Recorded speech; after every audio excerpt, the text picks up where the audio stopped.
മഹ്ശറയിൽ വന്നിട്ട് നമ്മുടെ ഉസ്താദുമാര് പറയുന്ന ഒരു രംഗം അല്ലാഹ് വിവരിക്കുക. എന്താ? മഹ്ശറയിൽ വന്നിട്ട് നമ്മളൊക്കെ നയിച്ച പള്ളിയിലെ ഖാദിയാർ അള്ളാന്റെ ഉച്ച കാണുമ്പോ അവര് പറയും, വലൗ യറല്ലദീന വലമു ഇത് യറൗനൽ അദാബ് അന്നൽ ഖുവത ലില്ലാഹി ജമീഅ. പരലോകത്ത് വെച്ച് നമ്മുടെ സഖാഫിമാരും ഫൈസിമാരും ദാരിമിമാരും അഹ്സനിമാരും പരലോകത്ത് വെച്ചിട്ട് ജനങ്ങളോട് എന്താ പറയണറിയോ? ഭൂമി ലോകത്ത് വെച്ച് പല ഔലിയാക്കൾക്കും പല കഴിവുണ്ട്, നിങ്ങളോട് ഞങ്ങൾ നുണ പറഞ്ഞതായിരുന്നു, അത് ഞങ്ങളുടെ വയറ്റിപ്പഴപ്പിന് വേണ്ടി ഞങ്ങൾ പറഞ്ഞതാണ്. എന്നിട്ട് മഹ്ശറയിലോ എന്താ പറയണറിയോ? അന്നൽ ഖുവത ലില്ലാഹി ജമീഅ. എല്ലാ കഴിവും അള്ളാഹ്ക്കായിരുന്നു. ഇവർക്കാർക്കും ഒരു സൂചിപ്പൊട്ടിന്റെ വലുപ്പത്തിൽ കഴിവ് അള്ളാഹ് കൊടുത്തിട്ടുണ്ടായിരുന്നില്ല. കഴിവൊക്കെ അള്ളാഹ്ക്കായിരുന്നു. നിങ്ങൾ ആ രംഗൊന്ന് ആലോചിച്ച് നോക്കി. ഇതൊക്കെ പറയുന്ന കഥയില്ലാത്ത ഈ നേതാവിന്റെ നാളത്തെ കാര്യത്തെക്കുറിച്ച് നിങ്ങളൊന്ന് ഓർത്തു നോക്കിയേ. സൂറത്തുൽ ബക്കറയിലെ 165 ആയത്തിന്റെ തുടക്കം ഭാഗം ഇദ്ദേഹം കട്ടുമാറ്റി. വമിനന്നാസി മയ്യത്തഖദു മിൻ ദൂനില്ലാഹി എന്ന് തുടങ്ങുന്ന ആയത്തിന്റെ ആ തുടക്കം ഇദ്ദേഹം മാറ്റിക്കൊണ്ട് ഇവിടെ കൊണ്ടുവരാനുള്ള കാരണം പോലും മുസ്ലിയാക്കന്മാരുടെ നാളത്തെ മഹ്ശറയിലെ രംഗത്തിനെ അള്ളാഹ് സൂചിപ്പിക്കുമെന്ന് അർത്ഥം വെക്കാൻ വേണ്ടിയാണെന്ന് നിങ്ങളിവിടെ മനസ്സിലാക്കണം. ഈ ആയത്തിന്റെ തുടക്കത്തിൽ തന്നെ വമിനന്നാസി, മനുഷ്യരിൽ ചില ആളുകളുണ്ട്, മയ്യത്തഖദു മിൻ ദൂനില്ലാഹി, അള്ളാഹനെ കൂടാതെ അന്താദൻ അവർ പങ്കാളികളാക്കി കൊണ്ടു നടക്കുന്നവരാണ്. യുഹിബ്ബൂനഹും, അവർ അവരെ ഇഷ്ടപ്പെടും. ആരെ?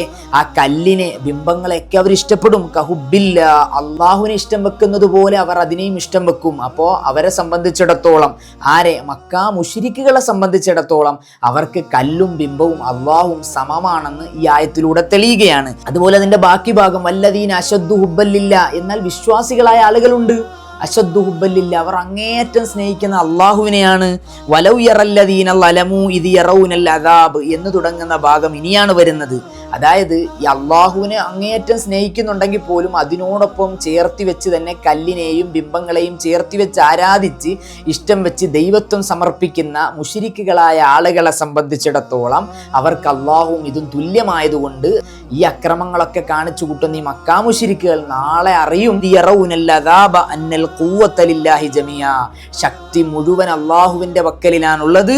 അതുകൊണ്ട് തന്നെ വ അന്നല്ലാഹ ശദീദുൽ അദാബ്, അങ്ങേയറ്റത്തെ അള്ളാഹുവിന്റെ അദാബിന്റെ ശക്തിയെക്കുറിച്ച് ഈ മക്കാ മുശ്രിക്കുകൾ അറിയുമെന്നാണ് ഈ ആയത്തിൽ പറയുന്നത്. ഇവിടെ ഈ 165 ആയത്തിൽ മക്കാ മുശ്രിക്കുകളെ കുറിച്ച് സൂചിപ്പിച്ചു പറയുന്നതിനെ കുറിച്ച് തിരിയണമെന്നുണ്ടെങ്കിൽ തന്നെ തൊട്ട് മുമ്പുള്ള 164 ആയത്തും കൂടി നാം ഒന്ന് നോക്കേണ്ടതുണ്ട്.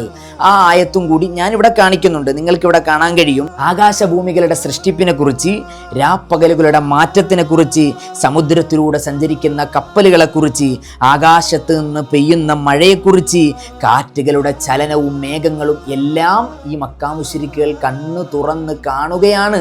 എന്നിട്ട് അവർക്കറിയാം ഇതൊക്കെ അള്ളാഹുവിന്റെ ശക്തിയാണ്.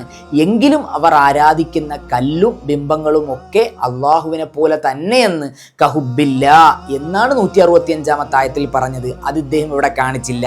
എന്നാൽ അള്ളാഹുവിന്റെ ഔലിയാക്കളെ സ്നേഹിക്കുന്ന നമ്മളെ ഇതിനോട് ചേർത്തി വെച്ച് ഇത് പഠിപ്പിക്കുന്ന സുന്നി പണ്ഡിതന്മാരൊക്കെ നാളെ സുന്നികളായ ആളുകളെ കൈയൊഴിഞ്ഞ് ഞങ്ങളുടെ വയറ് നിറക്കാൻ വേണ്ടിയും മറ്റുമാണെന്ന് പറയുന്ന രീതിയിൽ മോശപ്പെട്ട ഒരു പ്രയോഗം ബാലുശ്ശേരി മൗലവി ഇവിടെ നടത്തിയപ്പോൾ സാധുക്കളായ ജനങ്ങളെ നിങ്ങൾ മനസ്സിലാക്കണം. കഹുബില്ല, അവർ സ്നേഹിച്ചത് അള്ളാഹുവിനെ പോലെ എന്ന് പറഞ്ഞാൽ അള്ളാഹുവും കല്ലും ബിംബവും ഒക്കെ അവർക്ക് ഒന്നാണ്.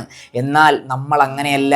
നമ്മൾ ഔലിയാക്കളെ സ്നേഹിക്കുന്നത് ലില്ല, അള്ളാഹുവിന് വേണ്ടിയാണ് സ്നേഹിക്കുന്നത്. നമ്മളെ സംബന്ധിച്ചിടത്തോളം അള്ളാഹുവും ഔലിയാക്കളും സമന്മാരാണോ? ഒരിക്കലും സമന്മാരല്ല. അള്ളാഹു തആല ഔലിയാക്കൾക്ക് കൊടുത്ത കഴിവ് കൊണ്ട് ഔലിയാക്കൾ നമ്മളെ സഹായിക്കുന്നുണ്ട്.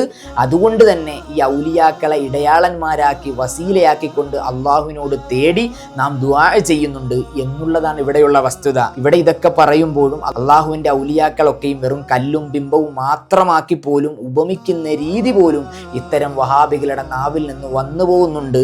ഇവർക്ക് അത്രത്തോളമുള്ള അറിവേ ഉള്ളൂ എന്നും സാധാരണക്കാരായ ആളുകൾ ഇത് തിരിച്ചറിയണമെന്നും ഇത്തരക്കാരുടെ ഖുർആൻ കൊണ്ട് പോലും കളിക്കുന്ന ഈ കബളിപ്പിക്കൽ രീതി നിങ്ങൾ തിരിച്ചറിയണമെന്നും ഞാനിവിടെ ഓർമ്മപ്പെടുത്തുകയാണ്. അള്ളാഹുവിൻ്റെ അമ്പിയാക്കളെ സ്നേഹിച്ച്, ഔലിയാക്കളെ സ്നേഹിച്ച്, ഉലമാക്കളെ ചേർത്തു പിടിച്ച് യഥാർത്ഥമായ തൗഹീദിൽ ഉറച്ചു നിന്ന് നാളത്തെ പാരത്രിക ലോകത്ത് വിജയിച്ച് സ്വർഗത്തിലേക്ക് കടക്കാനുള്ള തൗഫീക്ക് നമ്മൾക്കൊക്കെയും നൽകി അനുഗ്രഹിക്കുമാറാകട്ടെ. ഇൻഷാ അല്ലാഹ് വീണ്ടും കാണാം.